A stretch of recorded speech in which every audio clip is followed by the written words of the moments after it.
this is Craig representing the Gold Diggers solo this evening in Matt's absence, but this is kind of a spur of the moment trip for me because this evening I'm heading off to Horndean to watch them play Brockenhurst.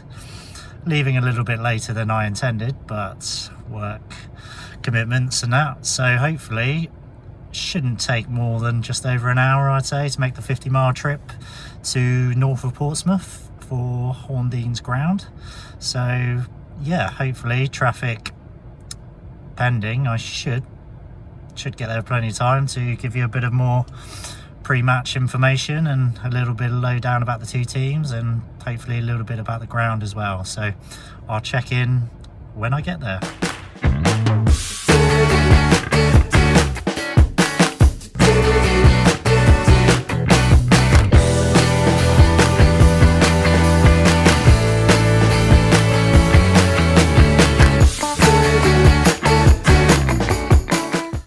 So tonight's teams, just what I'll just get a little bit more information from what I've researched, although I haven't had too much time today to do the research I wanted.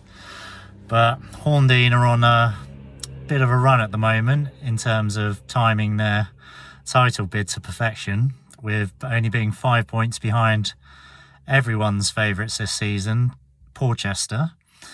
But Horndean seem to be on this magnificent run of late, where they've only conceded 3 goals in the last 13 games, which is quite magnificent when you think about it at this level. And to only concede, I think approximately 19 goals in 34 games with a plus 99 goal difference overall. So that means they've scored nearly 120 goals. So that's very impressive for this level.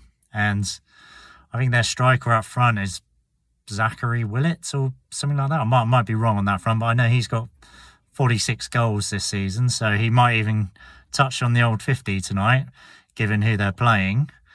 But Brockenhurst, they've not had a great season, but they're a relatively young team from what I've seen of them. Languishing towards the bottom of the league, but I think they should just about go over the line for safety this season.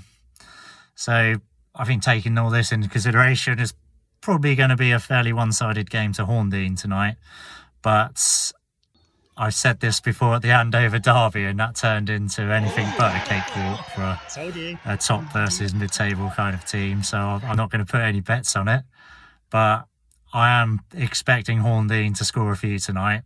Whether or not Brockenhurst can mount too much of an attack is another thing, but I might be pleasantly surprised.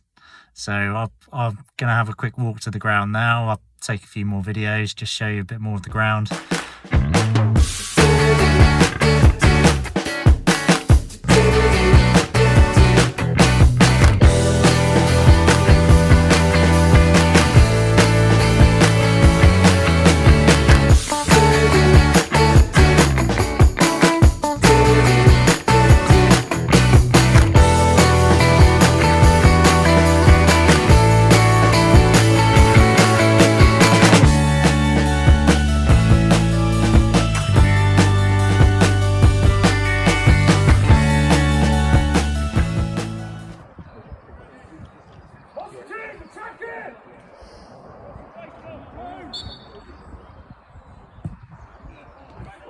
Right. Currently 35 minutes in here, and it's pretty much as expected, a very one-sided game, with Horndean currently 3-0 up after 2 goals in the first several minutes, plus adding one after about 15 minutes. The Starman Willett has got one of them, but seems to have stemmed the tide a bit at Brockenhurst in the last 15 minutes. Although Horndean do look dangerous every time they attack. So with 10 minutes to go to half time, I've decided to try and get something to eat in what looks like the world's smallest cafe. So yeah, wish me luck.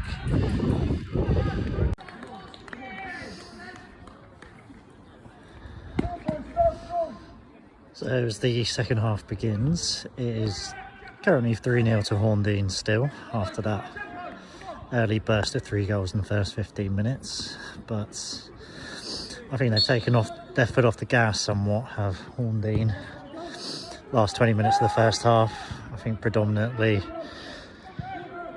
they know the game's won, and they have got a game Thursday as well, so they've probably got one eye on that, to be fair. So I wouldn't be surprised if they start taking some of their Starman off, their Starman Willet off, and also perhaps their big number 10, Mr. Jackson, who's currently on a hat-trick, so he'll probably stay on until that. So yeah, let's see what the second half brings. Hopefully a few more goals.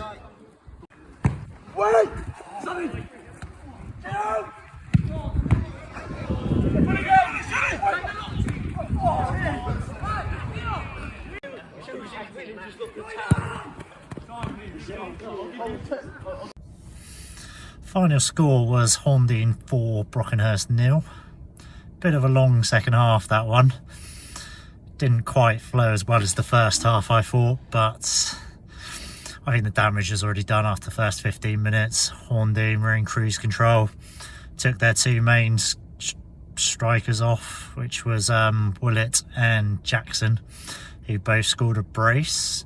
So kind of after that, kind of lost their momentum a little bit. Brockenhurst had a bit more of the ball, but they weren't going to score, to be honest. Could have been there all night. I think they had one shot on target, to be fair.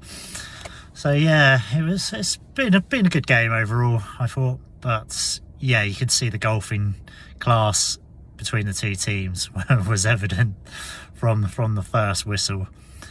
So yeah, that means Horndean are very much in the ascendancy in terms of winning the league now. So they're only 2 points behind Portchester, but they've still got 2 games in hand. So win their remaining 3 games, they could even hit 100 points, which would be some achievement. 100 points, 100 goals, 100 plus goal difference. So yeah, and I think, yeah, Portchester got 1 game left to play. So yeah, it's time for me to head back now for hopefully a quiet drive along the motorway. Should be home for 11. And yeah, just got to sit here for a few minutes to warm up. Bit of a cold one out there tonight, even though we are approaching the end of April. But there, another one ticked off the list, and I'm sure I'll be back next season, hopefully. And no doubt they'll be playing a higher level, so might even see them down at Lymington Town as well, or maybe even Bashley. So yeah, definitely a team worth watching again next season, and it's a nice ground to come and visit again. So yeah, hopefully this is just the start of things to come in terms of this podcast. Both myself and Matt just playing around at the moment, hence this video tonight. And we'll hopefully have some kind of more solid format going forward next season.